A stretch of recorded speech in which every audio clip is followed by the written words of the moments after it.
Welcome to the Vibrant Couple. Today I have invited Alexey Welsh, teacher of holistic sex. Please tell us more about what you do. Well, essentially, I help people to elevate their sex life, to develop it further, to create a richer, more nourishing experience of sexual pleasure and sexual energy and love and connection as their experience of sex. So to make sure you and I are on the same page, the best sex is jackhammer disconnected sex. Is that correct? Absolutely, if you use the reverse psychology. So it seems that you and I have the same view about the tragedy of too many men learning sex from porn and believing as a result they are great lovers. Porn and also the general mainstream culture is also giving men quite dysfunctional ideas about what matters in sex and what women want. So there are a lot of very bad sources, porn being one of them, I think. Yeah. Yeah. And there is a So, big tragedy about it, yeah. yeah. And so what is good sex?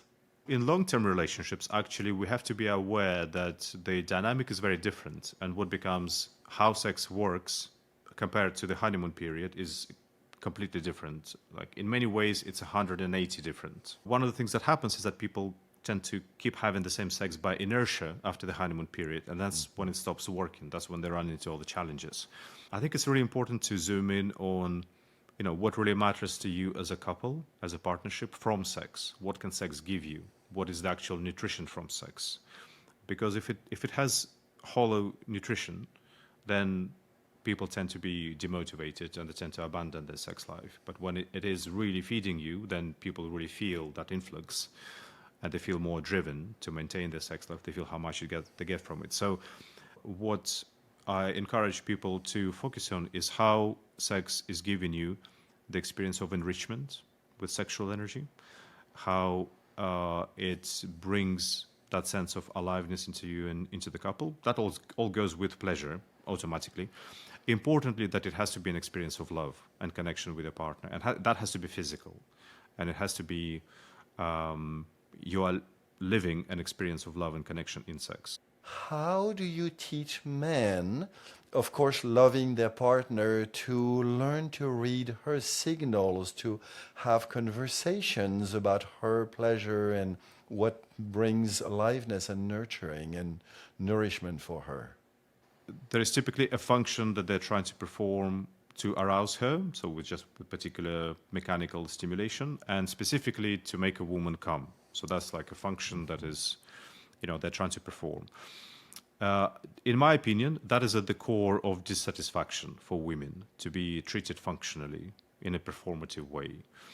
And if you try to think of it as what she wants from it is an experience with you, an experience where in every moment she is enriched by some kind of flowing pleasure, flowing energy, flowing connection with you, flowing love. So all of those things or one of these things or whatever.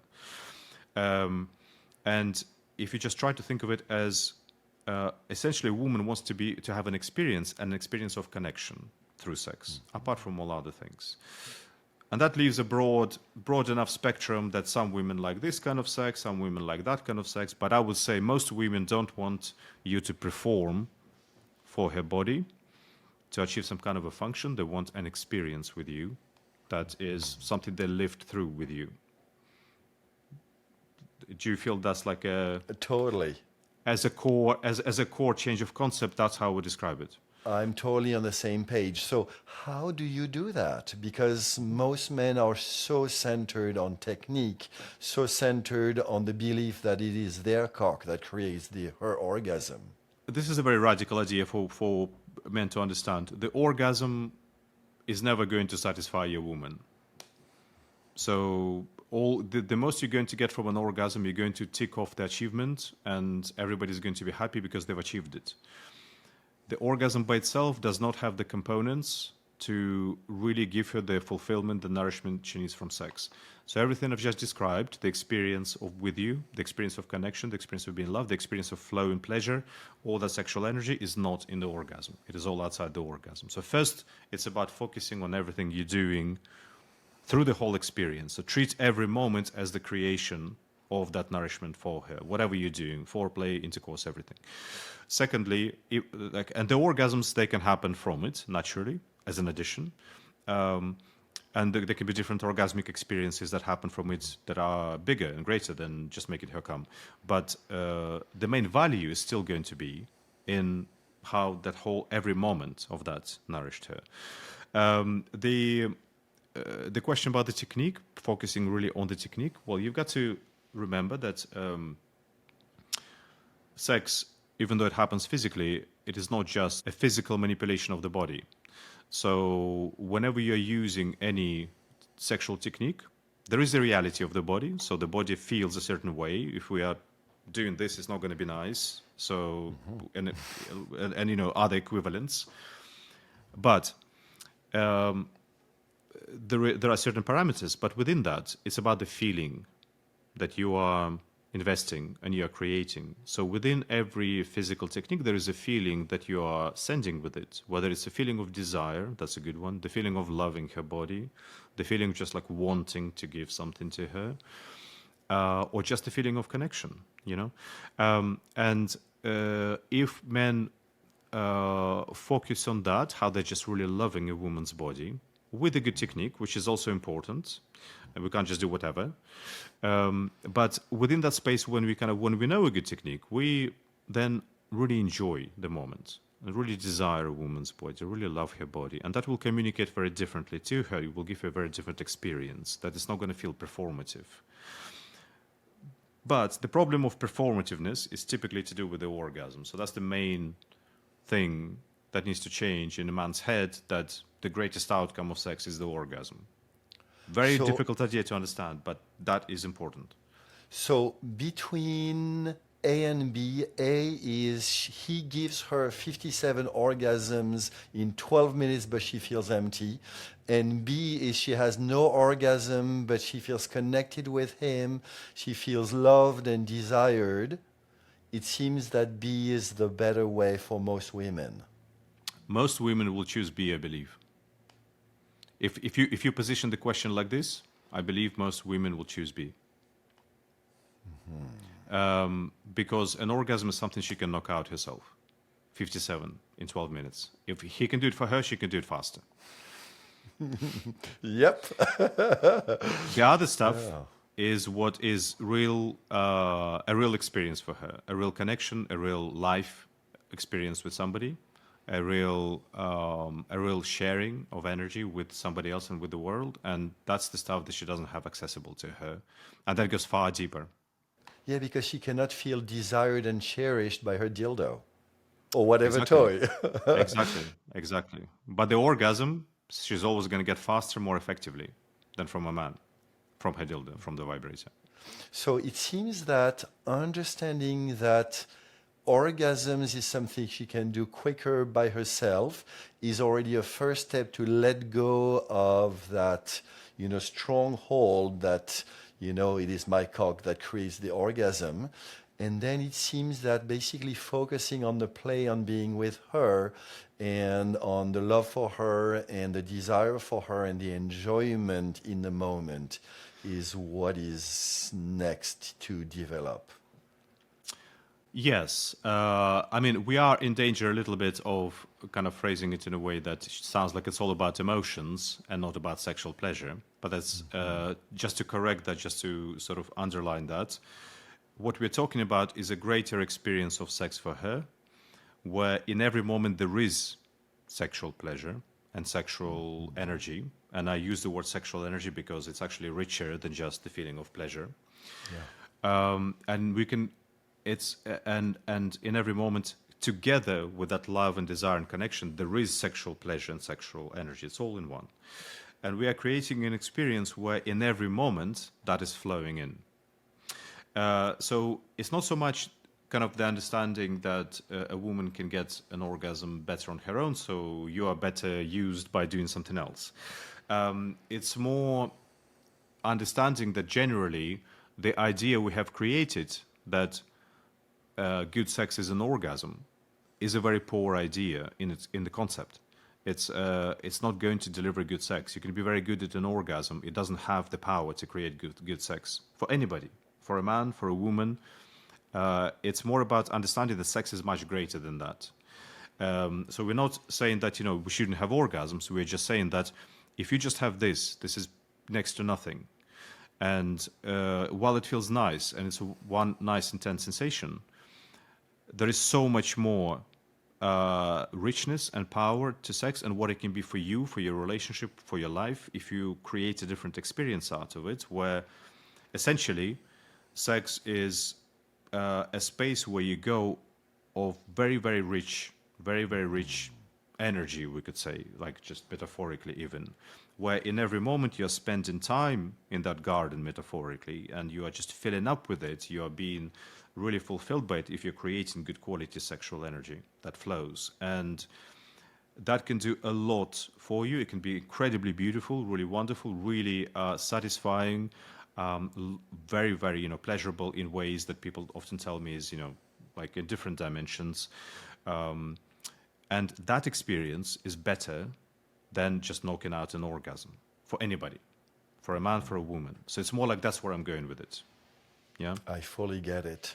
So I'm assuming that with the couples that you work with long term, you help them totally transform their worldview of what sex is, what pleasure is, what orgasms are.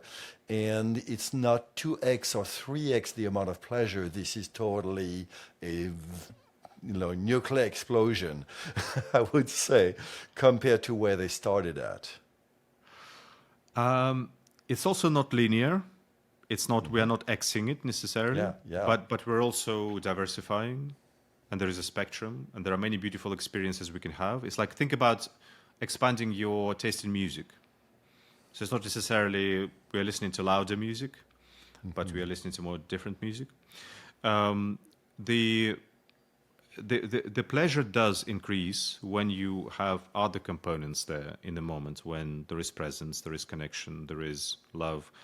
The physical sensitivity of the body hugely increases. It means you have a lot more depth of pleasure, variety of pleasure, intensity of pleasure.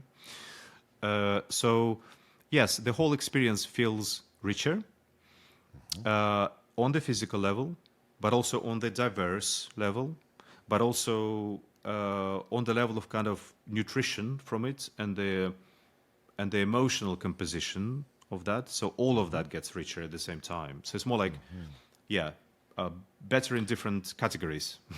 So it's more like a symphony where you have all the richness of all the different instruments, and sometimes it is very light and slow and tender, and sometimes it is more passionate and loud. Can be. Yeah. I think that's a really good analogy. Yeah. Wonderful. And so, how do you teach a man to have that sensitivity, to have that awareness, that knowing of his partner's pleasure and feeling of connection in the moment? How do you teach that?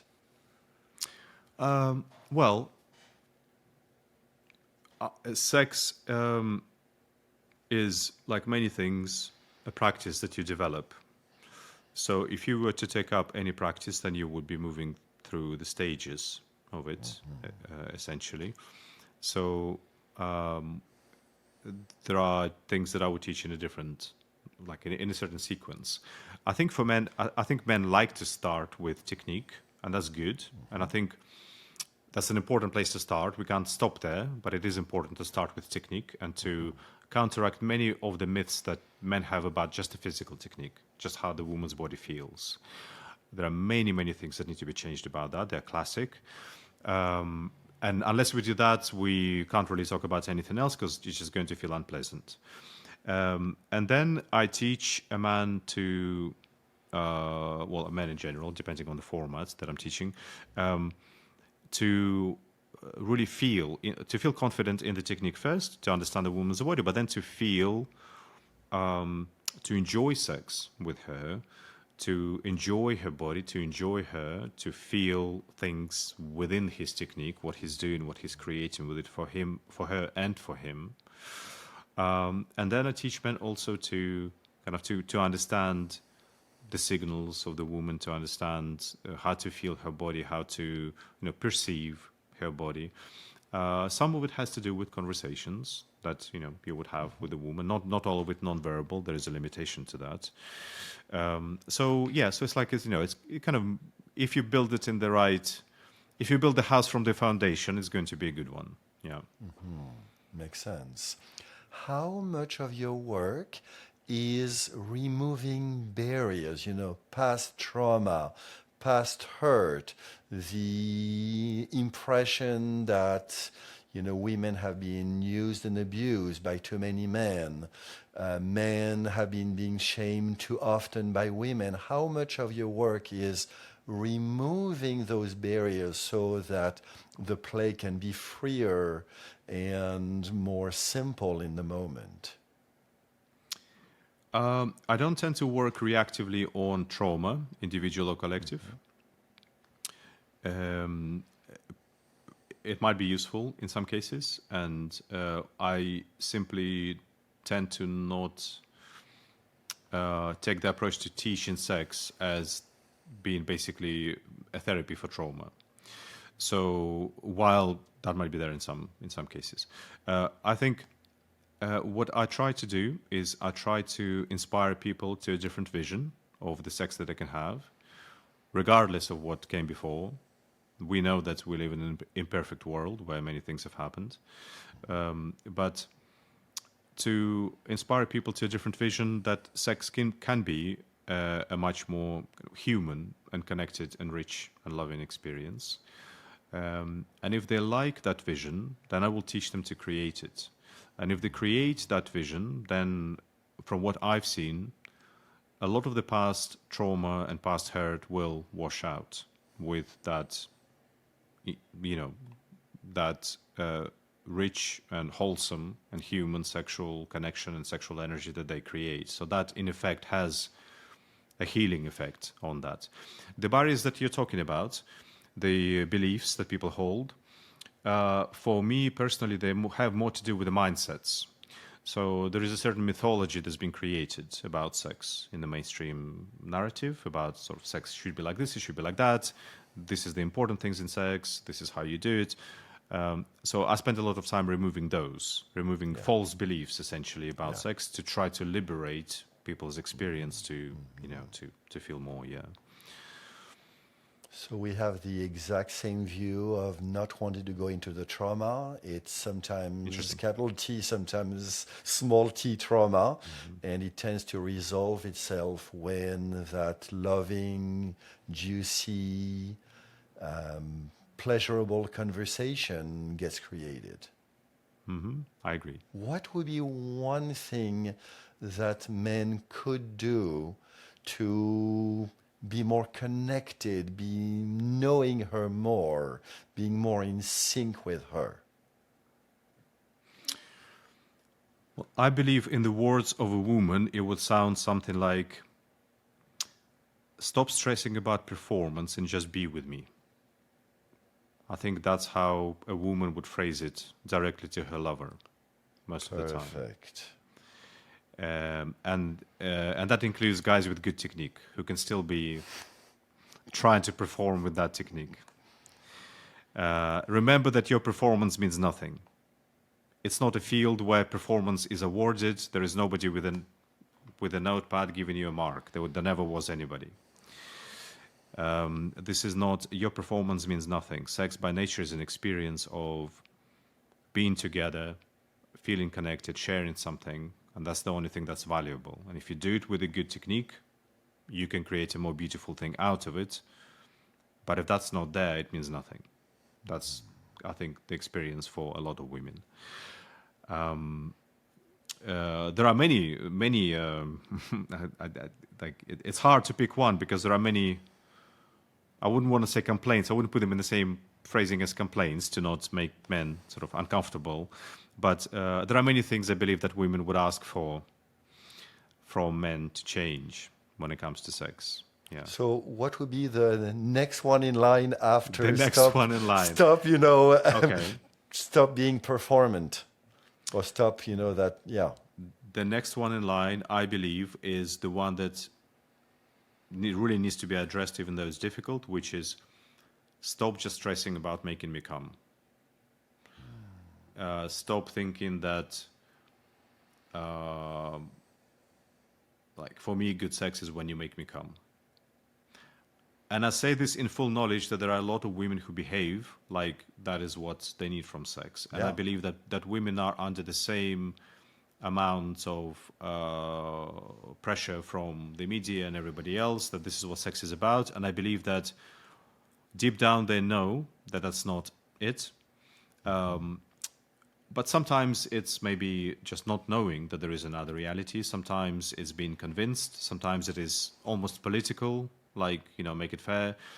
Sometimes it's what I call poor man's good sex. So if you're not going to get anything else, at least you're going to get this, Yeah. which is better than just, here comes and she doesn't come. So there are all those factors which might come across like a woman also is mainly preoccupied with an orgasm, but I believe that deep down, most women, if they had a chance to experience really fulfilling sex that is not focused on the orgasm, they would take it over the orgasm anytime. And if a man can find it in himself to stop stressing about this and to start evaluating his performance in sex by different metrics, not by the orgasm, but by how happy and fulfilled and nourished he made his woman sexually throughout the whole sex, I think that will basically stop thinking that the end moment is going to bring the value. Start thinking that every moment is bringing the value. That's how I would summarize it. What would be the one thing that women can learn as a way of making sex more pleasurable for both, easier for both, more, easier to get into, easier to co-create? So actually, I would give women very different advice from before. I think, and it's going to be difficult for women to hear, but I think the main thing that women can offer, and the main kind of reason if we were going to break down sex like this, who is making it more difficult and how, the main way women make it difficult is they don't take enough responsibility. They don't participate enough. That would be my take on it. Women are in the position that sex just happens to them, or it should just happen, or perhaps there's a lot of conversation that femininity is receptive and it's not proactive, and generally women have been in a situation where the man is supposed to be the one who's doing sex essentially, and she needs to communicate somehow how to do it. But actually the reality of sex is that a lot of your experience comes from how you are connecting with sex. And it's not just about what a man is doing, but it's how you are connecting with it. And women are often in a weak place about that. They can't connect with sex. They're in their head. They are consumed by their minds. They're not bringing themselves fully. They are perhaps not often not receptive enough proactively, if that makes sense. And which requires then a lot more effort from a man to engage a woman, because it's not all down to him. He can't break through that.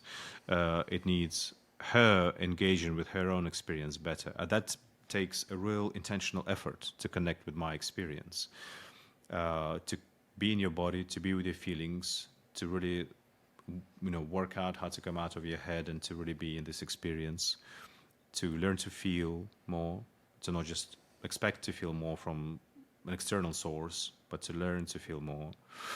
And that also goes for a woman being a lover, how she engages with her lover, what she can give. Women can be really powerful lovers, and they can give a lot to men. And I think that's one of the complaints that men have as well, that women don't give back enough. And that's, that is often the case. And they have kind of settled into that role of I'm the receptive partner. But a man wants to be sexually loved and desired in the same way as a woman does. And women often also are quite self-conscious about it or insecure, or they go into their head, but they're not proactively enough addressing that or changing that, you know.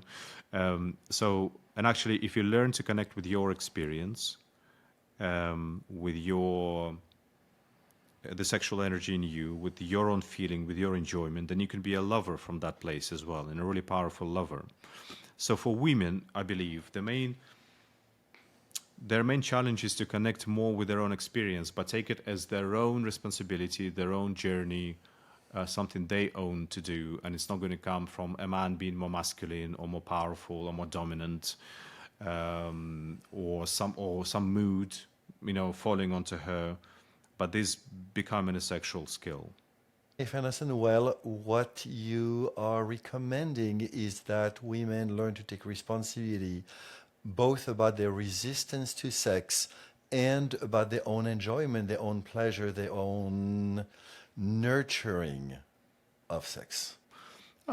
Not so much learn to take responsibility. It would sound a bit teachery of me, but for them to just understand that, you know, it is in their hands and they can really change their experience, and that's what men would like back from them. Yeah. Wonderful, wonderful. And so how about one advice for couples? You know, there are many couples whose sex life has, you know, dwindled down or even stopped over the years that want to revive it. What would be one advice you would have for them? My one advice would be stop trying to revive it with something exciting, something new, because entertainment is not what is going to really fulfill you as a couple. And start focusing more on the whole experience of enrichment on a soulful level from sex. And particularly, the most important thing in sex in a couple is that it is a loving experience. Everything else is important, the pleasure, the orgasmicity, it's all there, it's all going to be there. But what you really deep down want is you want to love each other and express it through sex, and focus on how sex is filling you up with love, both of you, how you're sharing love through it, and a lot of really wonderful things will come from it.